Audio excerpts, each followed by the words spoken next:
All right, welcome back to another episode of the Paycheck to Daycheck Reselling Podcast. I feel like the big buzz in the reselling community is live shows. Now, neither Ashley or I have done any of these live shows, so we knew we wanted to bring somebody on to talk about live shows, especially Poshmark, because a lot of our listeners are sellers on Poshmark. So today we have Ashley Wheeler on to talk about Poshmark Live. Welcome, Ashley, to the podcast. Thank you. I'm excited to be here. So before we dive into Poshmark Live, will you tell us a little bit about yourself and how you got started with reselling?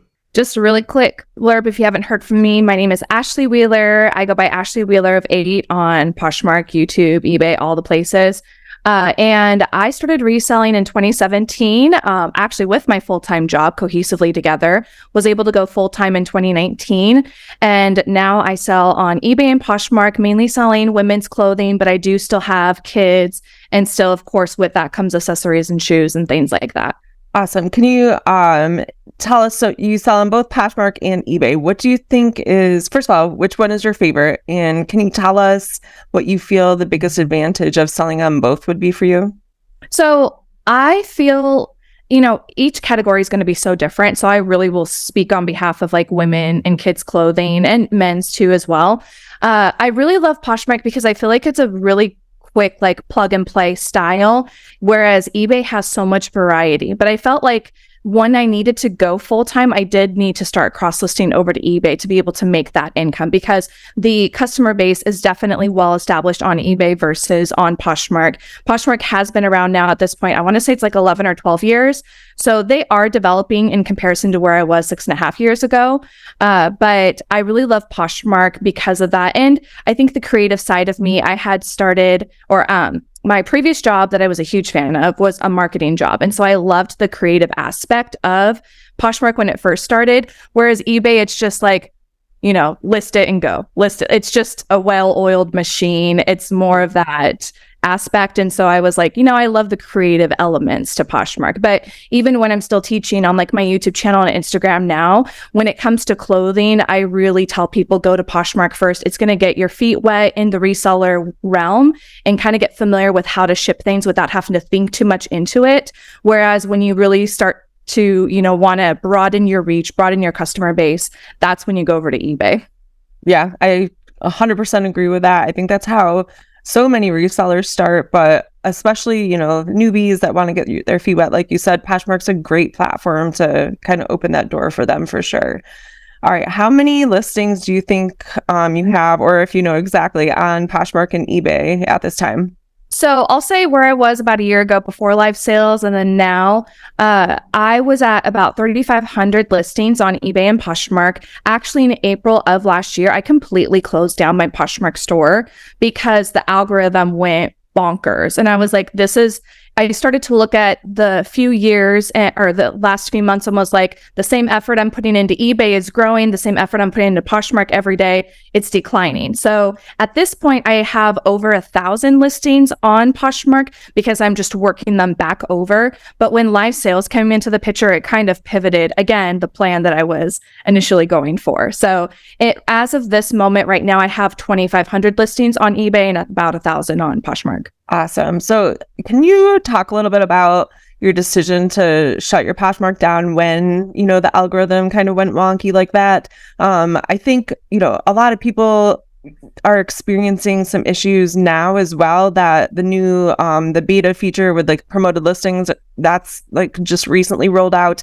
There's search issues going on now, and I think a lot of people are nervous maybe to leave Poshmark or to not give it as much attention. And there's definitely a mentality like keep pushing forward, keep throwing something at it, and eventually it'll stick. And like maybe that is a good theory or a good tactic, I guess, for some people. But I want to know what your thoughts were on why you decided to focus on eBay during that time, and then what made you decide, I guess, and at what point to come back to Poshmark and give your attention back to that platform as well. I'll give a little bit of a kind of background, or I guess just my location, because I think that does play a factor into it. I'm about 3.5 to 4 hours away from 3 different Goodwill outlets. And so I have always thought the concept of my reseller business should be by, a big bulk amount, and we would do like monthly trips. So we would get hundreds of pieces at one time, and then I would just push them out. And the goal was to get $15 to $25 profit, or not profits, but like the item selling at that price, which if everything I was purchasing was at least under $2, you know, if you think about boots and coats, sometimes they're a little heavier, then that was worth it to me. But when I started to see the algorithm change on Poshmark, the thing that I started to hear commonly was it almost seemed like the stores that had like that $25 mark and less were the ones that were really being penalized. And some aspects of it could be, well, the shipping is so high on Poshmark at this point, and who's going to want to pay $15 on an item and then pay $70 or $7.90 something on shipping? Maybe we should go more towards the higher cost of goods. And at that point, over years of being in the reseller industry, I started to get familiar with not just what's higher end in luxury, but what has higher values in the resale market. And so I started to play around more with consignment shops and things. And I was like, maybe my tactic needs to be different. Maybe on Poshmark, my tactic needs to be that I cross-list anything over that's like $35 and up. I also at that point started to look into more wholesale opportunities. Could I find more new merchandise in order to get more of that higher price point? So when I closed my store, that was my initial goal. My goal was to never close it to be like, I'm completely done. It was, I need to reevaluate how I want to approach Poshmark based on the way that I'm seeing them make changes. If there's one thing that I've learned about the reseller industry, and I guess really anything in the technical world, is you have to continue to evolve your business. Otherwise, you will become standstill and probably start to see a decrease in your business, because it's always going to change. There's always going to be new trends. There's always going to be new styles. And so that's what I was doing at that point. But then I did, on a whim, decide that I still wanted to go to Posh Fest just to, again, still kind of be in the know of what's going on. And because of that, in summer, I got an email that said, hey, we're doing a new beta feature. If you're interested, let us know. And that was the only email I received at that point. So I had to say yes. I had to go through some prompts to get approval. And then that was when I got access to Posh Shows.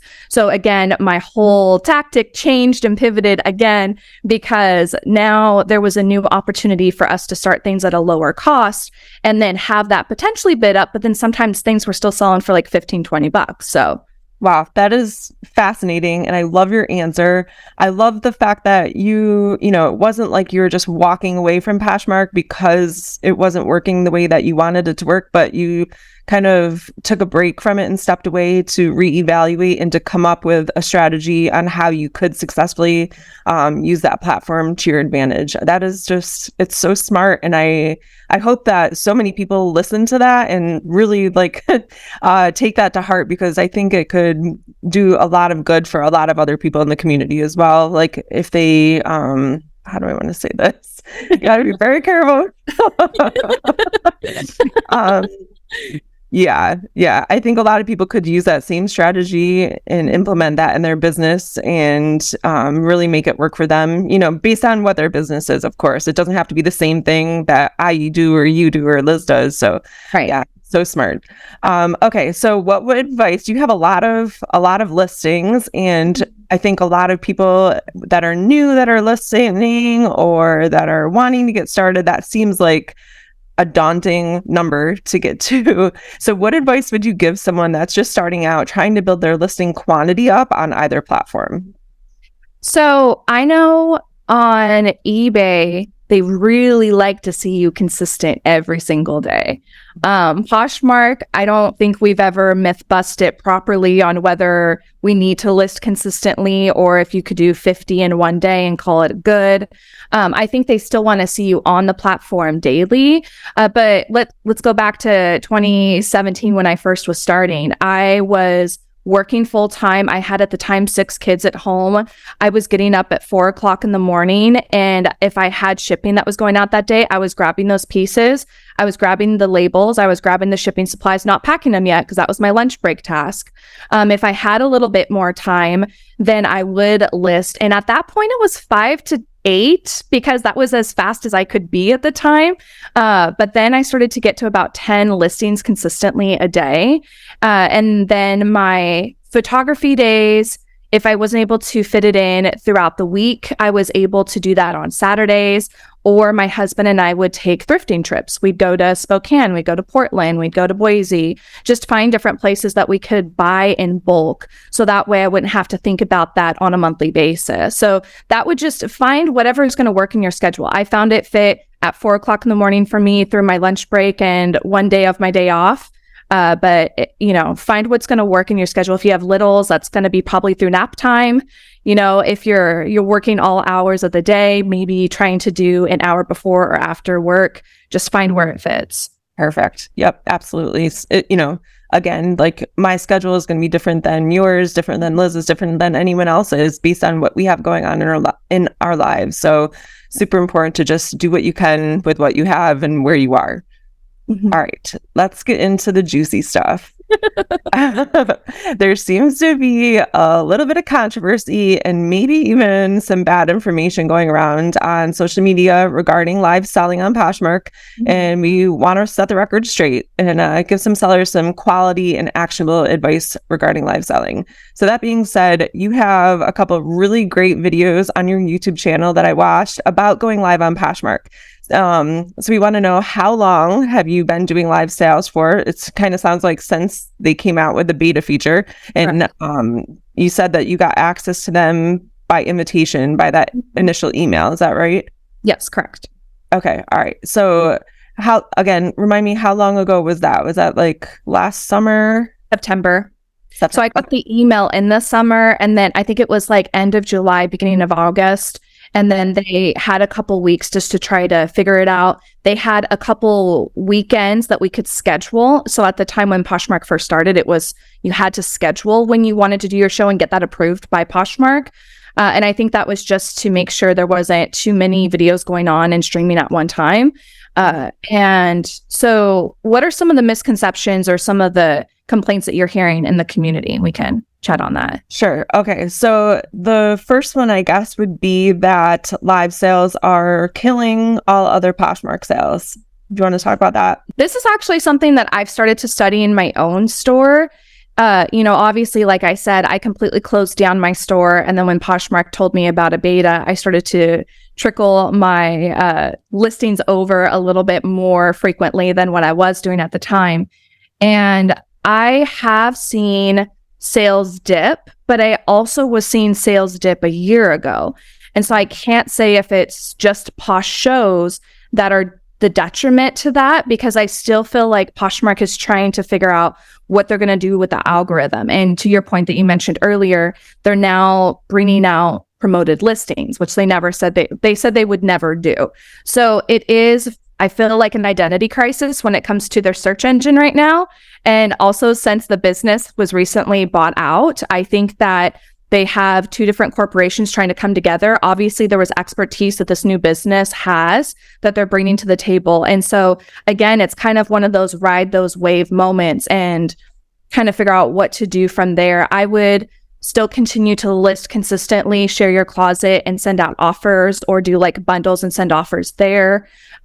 Also promote it on socials can also help with your sales decreasing. But this is something that I do want to look a little more deeper into my own analytics. And I figured I would be doing a video about that soon too, just to know, is it really worth it if I wasn't doing live shows? Yeah, that's a great answer. And I think, you're coming at it from an analytical perspective. Like, you're going to look at the data. And I think a lot of people, especially on social media, are just kind of jumping on like the train of thought, like, nope, it's live sales fault. Like this is why my sales suck right now. This is why no one's selling anything. Well, that's not true. Like, people are still selling things, and we don't know 100% if it's because of live sales. Like you said, I noticed a decline, I think about a year ago or so. Poshmark was my main platform for a long time. It no longer is. Now it's eBay, like yeah, late in day eBay. But this sales still trickle in on Poshmark here and there, and I do give it love and attention and share every day and all that good stuff. But it's nothing like what it used to be. And I completely agree with you with that identity crisis. I think, riding the wave and, keep giving it the love, and eventually it will straighten itself out. But yeah, I don't think it's 100% accurate to just throw blame onto every single new feature that comes up. Obviously, there's probably some sort of issue with it, but it might not be 100% to blame for sure. I agree. And one of it's probably maybe a flaw trait of myself or not, but I tend to, in life, in business, even with my own relationships with my family, ask myself the question, is there something that I am personally doing to be causing this result? Is there something that I can do to make a change? There's always these outside sources that are always going to be changing, and we never have control over that. But the thing we do have control is ourselves and how our perspective is on that. And so when I do start to see change, I ask myself, have I slowed down on listings? Have I slowed down on this? Have I, what was the quality of listings that I was bringing in? Is that why I'm seeing a dip? And I'll look at that first before I get upset with the platform. Absolutely. Yeah. And being non-emotional about it as well. Like, we get so attached to our businesses and our inventory, and all of the stuff that we're listing is amazing. It's incredible. Everyone should be buying it right now. But the truth, the facts might not be that, like that might not be factual information. So really being able to take a hard look at what you're actually doing, what you're actually listing from a non-emotional perspective is so important. All right. The other complaint that I've heard across all social media platforms is that the notifications for the live shows seem to be making people lose their minds, which, my own personal thoughts, it's a little silly, but I would like to hear what your thoughts are about this as well. Yeah, there is a lot of notifications, and the more that people are getting live sale access, I think that's going to continue. But I guess we could probably, I don't have to be muting myself, but Whatnot's the same way. Like, if you were on the other platform, you're going to get notified of all the people that you're following when they're doing shows. So I feel like, yes, we could look at Poshmark and go, the notifications are a lot, but we see the notification when someone shares our item. Like, we've always had a crazy amount of notifications. I think that's why there is that filtered notification opportunity where you can just toggle over and not get the notifications. The downside to that is if there is specific sellers you are wanting to see go live and not everyone you're following, because again, Poshmark has that in our, this is how you do Posh ambassadors, is follow people. So you're not necessarily following people because you want to follow them. You were following them because that's how you had to get Posh ambassador. So I feel like I wish there was a way that we could follow specific people in live sales. And this is one of the things that I've directly told Poshmark is I would love for people to have a way to follow my shows without getting all of those notifications. And now we do have the ability to bookmark the shows that you want to see next, but it still kind of falls into all those notifications, unfortunately. So I would say if it is a frustration, toggle it off, but then try to find a way that if there is a favorite seller of yours, to figure out how will you not miss their show. Set a reminder, put it on your calendar, stuff like that. Yeah, great advice. All right. And then the last complaint that we've heard is that this is more, I guess, like when it was still in beta, still like kind of fresh on the radar, but that not everyone received access to the live shows right off the bat. There were so many people that were like, their feelings were really hurt that they didn't get access to them, and requesting access and not hearing anything back from Poshmark. What would you say about that? So they have changed the access. Yeah, so I think at the beginning there was a lot of frustration. Per the email that I received, it was for those who were at PoshFest last year and this year. So if you didn't make that financial commitment, that's why you didn't get the opportunity to get invited to it. Now moving forward though, Posh and Sips, Posh and Coffees, PoshFest, those are all training grounds for you to get access to Posh shows. Yes, you can get Posh Ambassador 1 and then sign up through the link. I think it's actually on their stories on Poshmark in one of their highlights. You can click on that and get on the waiting list. Posh Ambassador 2, I think you get first priority. But if you want to make sure you're going to get access, go to a training, give your username, and then you should have access within 2 weeks. Perfect. That's a great answer. All right. So I want to get your opinion on one other thing about misinformation, or maybe something that's misunderstood. What is something that you think resellers should know about live sales that might be a misconception or might be misunderstood about live sales? Directly on Poshmark, we now have the ability to do silent auctions. So a lot of people say, I don't like to be in front of the inventory or like have to show my face on camera. You don't have to. Poshmark, without saying it, basically told us that they're going to allow for silent auction. So if that's the way for you to get comfortable with doing live sales, you can absolutely do it that way and have your voice, not have your voice. Like there's a lot of variety with the live sales. And the other thing I would say is you don't have to start your items at $3. You don't have to start it at the lowest cost. If you don't feel comfortable, if it's sold at that price and you're going to be upset, don't start it at that price. Perfect. I watched a YouTube video where you explain this, but could you go into a little bit of detail on what you mean when you say that Poshmark is accepting of the silent auctions? Yeah, so now once you have access to Posh shows, there's a drop-down box that says what type of show are you doing? Are you doing a live sale? Or are you doing a silent auction?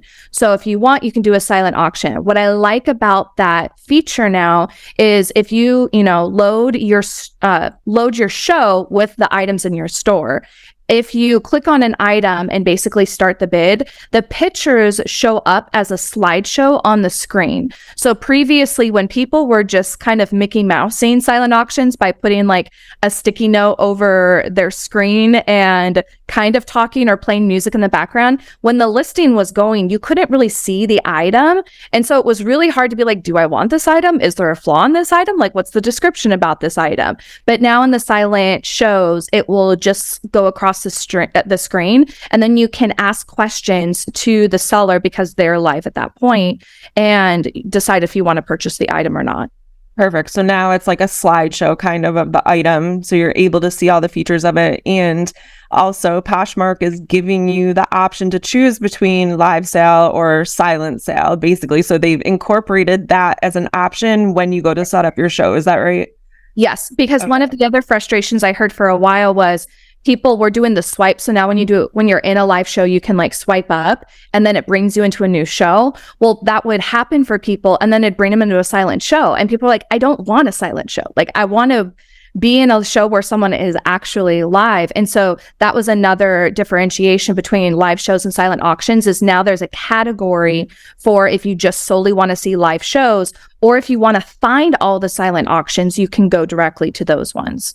Perfect. I think that's gonna I think that's going to set a lot of misconceptions straight about, the fact that people, they complain about the silent auctions, they don't like them, this, that, the other thing. Well, it is, it's an option that Poshmark is allowing to happen. It's not against the rules by any means. They're accepting of it. They're allowing it to happen. It's a category that you can choose on Poshmark. That's perfect.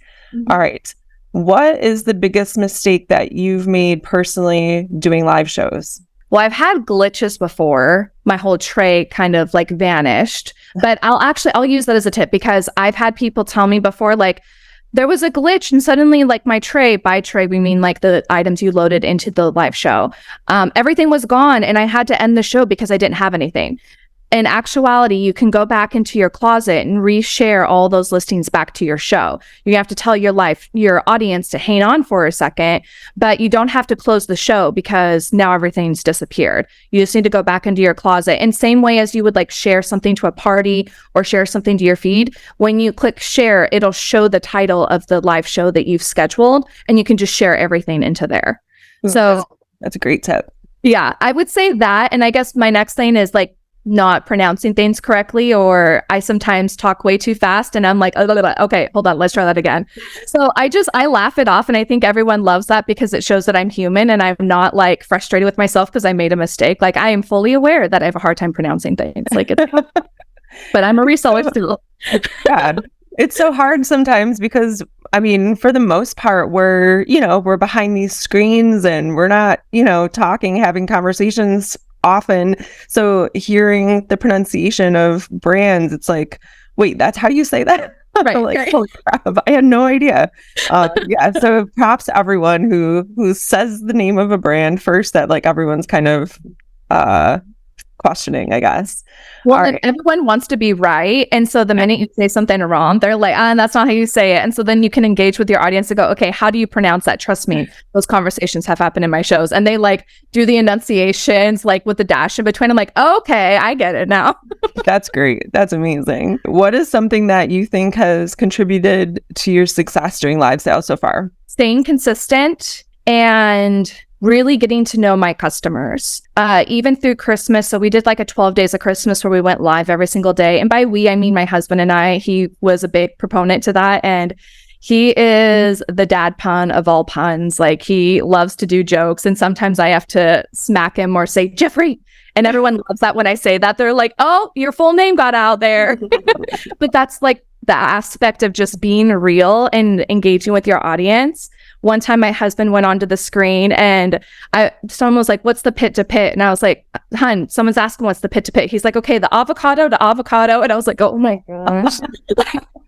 So now that's been like an inside joke with my customers. And so they love coming back for those sort of things. But when we were doing our Christmas season, I found out that someone had just found out they were diagnosed with cancer. I found out that someone's father was in the middle of Parkinson's and she was having to take care of him. And they were like, your live shows are like my happiness in the day. You bring me light, you bring me joy. And it was so cool to know because I was also dealing with finding out that my mom had breast cancer through that same season, that just by showing up and having fun and laughing with the people, not only was I getting joy from it, but they were too. And that I was helping them through a dark time and they were helping me through a dark time. So I feel like it can be so much more than just a transactional thing if you allow it to be. Yeah, that is beautiful. And I think that's probably my favorite part about the reselling community as a whole is when you can build that community around you. It's like the best friends that you never thought you would have, you know what I mean? And like these people will rally for you for sure. Oh, yeah. It's crazy. 100%, I agree. How has live shows benefited your business specifically? So kind of to what you had said earlier, how Poshmark used to be your number one seller and now it's eBay. Last year, that's exactly what was happening to me. And one of my friends and I were both looking, because we were both on Poshmark and eBay, we're like, you know, time is money. And over here, I'm making a lot more money. I was like, but the minute live shows came into the picture, that changed everything. I have never hit 6 figures in 1 year on Poshmark, even with the amount of listings, active listings that I had. And in less than a year, I've already done that with the live shows. So it has dramatically changed my business based on the way that I sell product. Okay, I think that busts through like another myth that people feel that live sellers are not making any money. You know, they're just giving things away. They're not actually profiting anything or making any money. So I think that's great. I'm so glad that you shared that with us. Awesome. All right. Give us 2 specific tips for someone new to live shows that they can take with them into their first live sale. Kind of just piggybacking off of what you said and what I've already said earlier is you don't have to start your items at $3. Look at your cost of goods for that item and then tack on a couple dollars to it. I think a lot of people started live sales or start in the reseller community, watched live sales occur on Whatnot. Now they're a growing customer base. Poshmark's an established customer base. They're already used to spending more money on items. Treat them like customers. They're going to buy it at $3 if you let them. They're going to buy it at $15. I have some of my friends that like she is boutique pieces and she'll start things at $35, $40 and they're selling. And like, I'm not even brave enough to do that. I'm like, oh my gosh, that is so much money. But then she'll throw in like some Target mixed in, sell it for $25, $35, and they're still selling. So wow.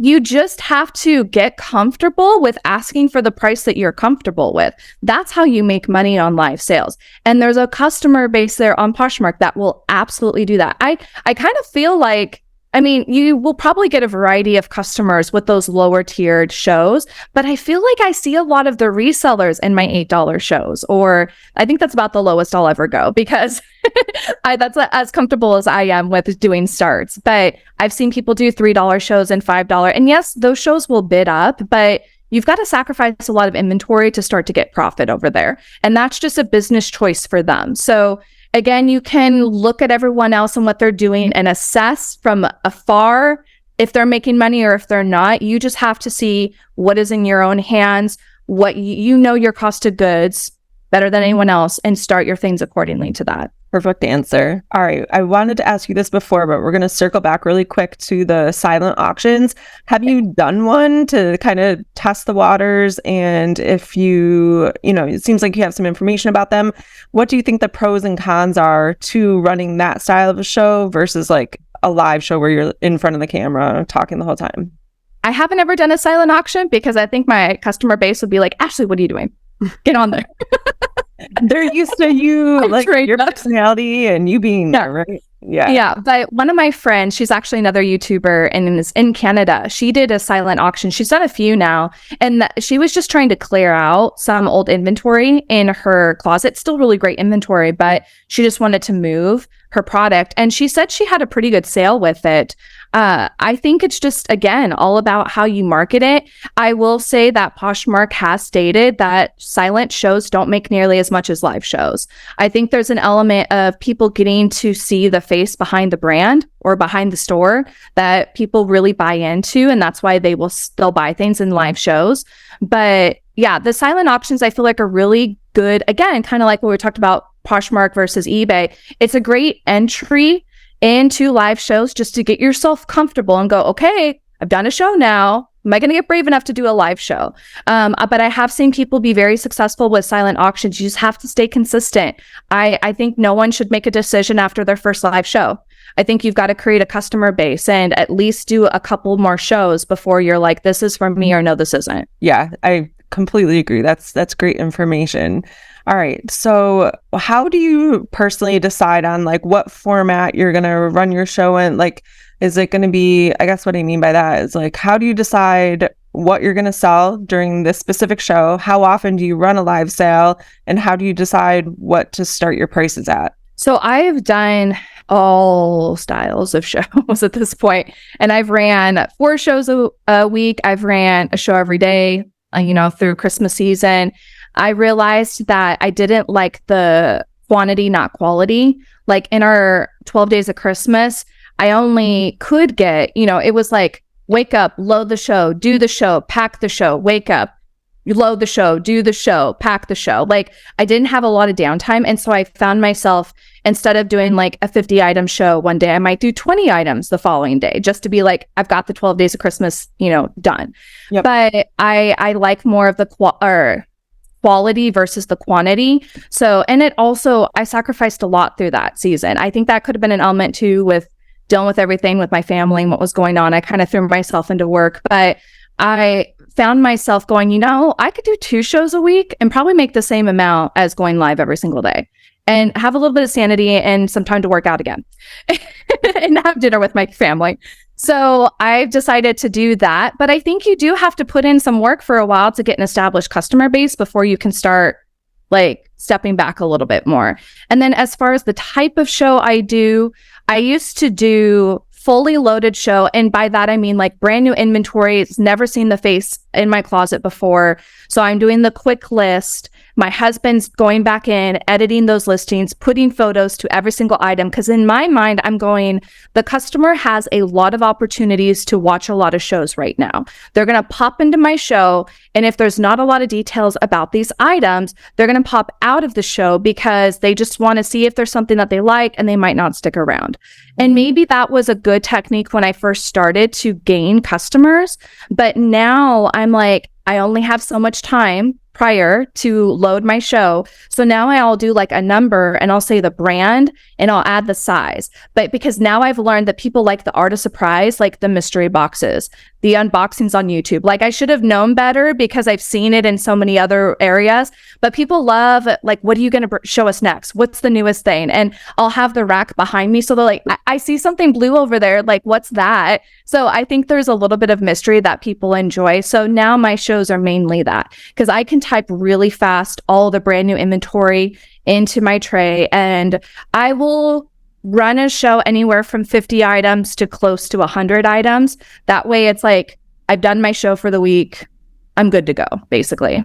Okay. And if you do like a 50 item show, how long on average does that take you to get through? 2 hours. Oh my gosh. Okay. And I think, this brings up another thought for me of comments that I've seen online, like who on earth has time to sit around and like watch a live show? Well, obviously there are some people who are, following specific sellers because they love them and they want to support them. So talk to us about like how many people typically attend one of your live shows. It changes all the time, but I will have anywhere from like 35 to 150. Oh my gosh. Wow.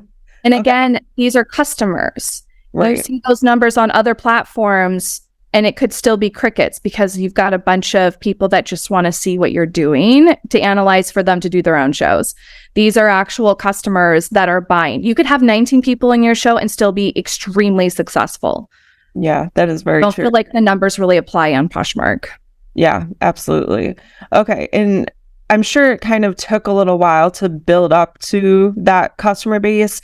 Could you give us a tip or like a strategy that you use to help bring people back to your shows again and again and again? Treat it like a TV show. If we remember back in the day when your favorite show was on Monday night at 9 p.m. Pacific Standard Time, that means your butt was in the seat watching it. Now we have DVR and things have changed. So, but there's that element of like, I'm going to miss out. And that was something else that my husband and I started to realize too, is like, if I went live every single day, someone could go, I'll get the next day. I'll just get the next day.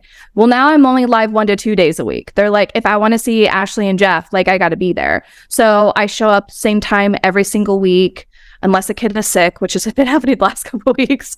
But like life will still happen. And so that's why I still will communicate on like my social medias, but do the best you can to stay consistent with that same time and day, because then your customer base knows that they can come back to that. Okay, that's really, really great. I love that consistency. So besides the consistency, what other strategies would you use to market your live sales and to like get the word out about them to like newer customers or some that wanted to pop in to check out what you're selling? So I have on Poshmark a listing that I created, I think when I first started shows.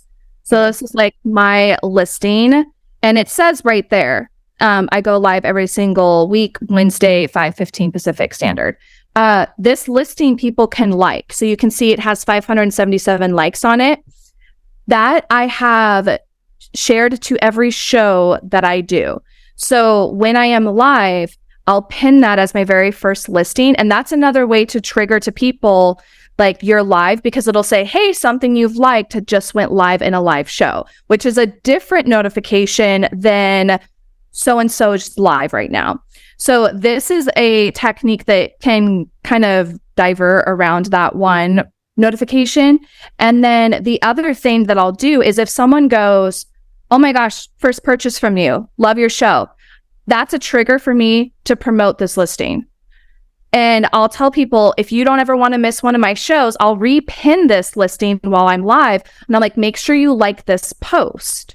And so that's kind of another way that I'll market it just on the platform itself. I also have a sign behind me in my shows that say, follow me on Instagram.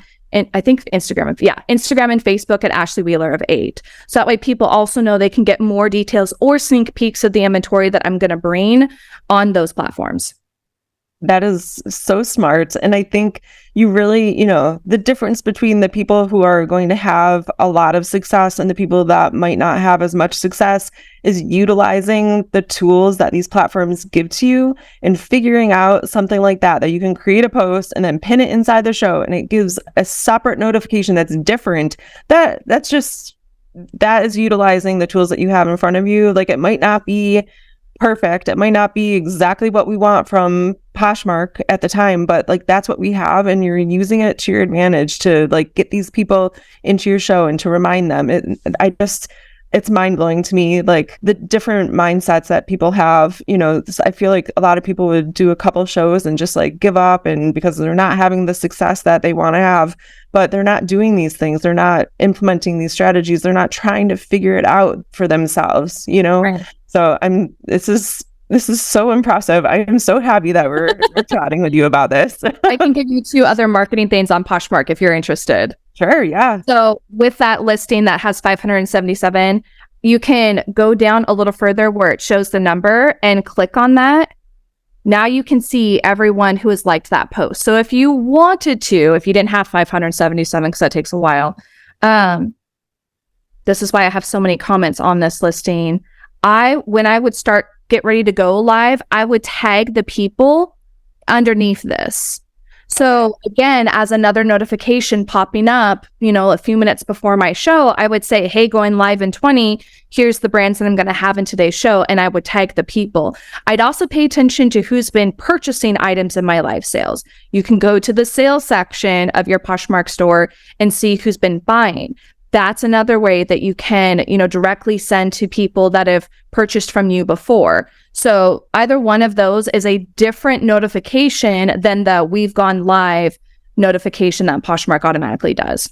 That's great. Love it. Thank you so much for sharing that. What would you say is the most difficult part about live sales? Having enough inventory. Okay. So like I mentioned earlier that I have 2,500 on eBay right now. On Poshmark in the last, not even year, where'd it go? 8 months, I've sold 3,342 items. So that's even more than what I have as active listings on eBay right now. Wow. Holy cow. All right. Do you want to share a little bit about how the heck you're finding enough inventory to support this? Holy cow. So outlets like the Goodwill outlets are one. But then I have been talking for years about wanting to do wholesale and liquidation and trying to find wholesalers. This was like, I have to dive into this now. There is no prolonging this anymore. Like I have to find sources. And through that, I made many mistakes. I got scammed many a times. I had lots of thousands of dollars hung up at points, but that was the cost of taking risks to buy pallets of inventory, buy hundreds of pieces at one time to have it sent to my doorstep because I was trying to run shows, so I couldn't go out and thrift all the things. I just tried to find ways that I could find a mass amount of inventory with good quality. Perfect. And what would you say you enjoy most about selling live? The customers. Definitely. Yeah, I would agree with that. Like I said before, the community makes reselling, it's like its own little family, I feel. How do you think that live sales will impact Poshmark going forward? Kind of going back to their buyout recently, America's actually behind. If you look in European countries, the majority of their retail sales is happening through live sales. This is why Instagram is now creating lives. This is live, actually, not just live, but selling stuff live. This is why TikTok is doing the same thing. They realize we've got to step it up because all these other platforms are trying to, it's about the time. How much time are you spending on each platform? So sales is definitely an aspect that people are seeing to find the most success to have you on their platform for a long period of time. So this other company that purchased out Poshmark has expertise in other foreign countries with doing live sales. I do feel like we're always going to have the store with Poshmark, but I think we would be naive to say that live sales aren't going to be a facet of just selling on e-commerce. That this is just a fad and it's going to change. I think it's going to be here to stay in some shape or capacity. Yeah, absolutely. Completely agree with that. And how do you think you're going to continue on incorporating live sales into your business model? Is it going to stay the same? Is it going to change, do you think? Do you have any ideas that you're working on? Give us a little bit of info. So my husband and I, at the beginning of the year, we kind of asked ourselves the question, we made a lot of money last year. That's super awesome. What did we sacrifice? And are we willing to continue to keep sacrificing that? And with the health that was happening in my family, and around the same time that we were asking ourselves this question, my 6-year-old was rushed to the hospital. She had appendicitis, and within 2 hours was having emergency surgery. And it kind of made me realize I could keep pumping out sales. I'm fully capable of doing that. But what am I sacrificing at this point? And for total transparency, even though making 6 figures last year in all of our reseller platforms, my husband went back to work because we were like, the time that it was taking to ship that many items, to package everything, to load all the different shows wasn't worth it when we have 3 little kids at home still. And we still have the 5 older kids that love to pop in whenever they have time in their busy schedules. So family meant more to us in this coming year. Because of that, that's a big reason why I slowed down my shows. But then that's when I realized, like, oh, hey, I'm still making the same amount of money as I was when I was doing 3 to 4 shows a week. Now I can really focus on what do I want to bring to the table when I'm doing these live shows. And I can also not feel rushed trying to find inventory and just buy from wholesalers because I need to have more inventory for my sales next week. I could go, no, this isn't the brand for me. I'll wait for you to get another shipment in. And then also I realized I love creativity, and I love teaching people. And I really sacrificed my YouTube channel when I was doing live sales so consistently. And so I'm back to creating more of the content. That's why I started, again, that mini series, because I initially did a Posh live show video and it was like 40 minutes long. Well, now Poshmark's done a ton of updates since then. It's been about 5 months since that point. So now I'm doing a mini series on there. And I just want to continue to teach people, like, I reached that pinnacle, and I think different seasons of life, people could absolutely keep pumping that out. But for my family right now, that didn't make sense. Again, work smarter, not harder. I can make money. I'm monetized on YouTube. And so it makes more sense for me to educate other people on what I learned and help people learn about, how to get different wholesalers. I did a mini series on liquidation and wholesale, and then also guide people to have better success too. Yeah, that is a great tip. And it made me think of something that I heard on a completely not relevant to reselling podcast, but it was around New Year's, and the woman was talking about analyzing her relationship and her business and everything that she had going on in her life, and she was trying to get her boyfriend on board with her, and he was a football coach, a college football coach. So she's like, we have to go back through and look at our previous year, like tape, like we're analyzing tape from practices and games and stuff like that. Like, let's go through and see what worked for us and see what didn't, and what we can adjust and where, and what we want to completely scrap and what we want to really hone in on for the next year. And I love that analogy also, the sports metaphor, I guess, right? Like to get him on board with her. And I think that's so important. So thank you so much for sharing that. That was great. All right, Ashley, we have one last question that we want to ask you. We ask this of all of our guests at the end of our show. All right, if you could give our audience one piece of advice on how they could turn their paycheck into a day check, what would it be? I kind of already talked about it when I was referencing, like, going back to when I was full-time, but just figure out where you can fit this hustle on the side into your full-time work. I think that some people think when they want to go into reselling, like, okay, I got to quit this in order, or I'll have more time when.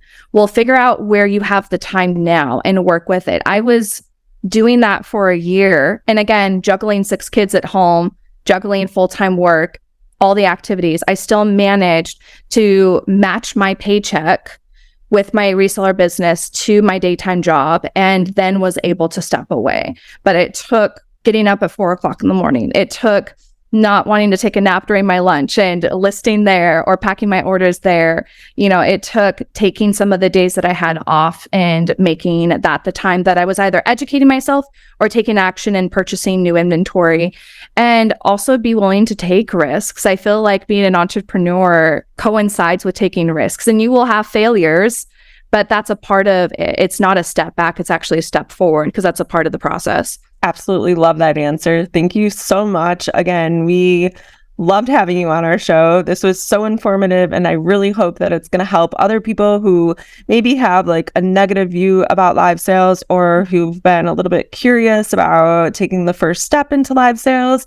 I know we talked about it before, but go ahead and tell everyone where they can find you, your YouTube channel, Instagram, and all that stuff, because again, guys, she has some amazingly informative videos on her YouTube channel you guys should really, really check out. Yes, thank you so much for having me. I'm so happy to be here. And you can find me on Instagram, Ashley Wheeler of 8, Poshmark and Facebook, or Facebook and YouTube. Gosh, you say all the things and it gets confusing.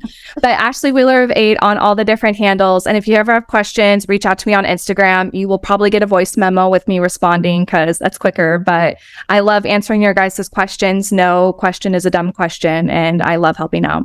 Thank you so much again.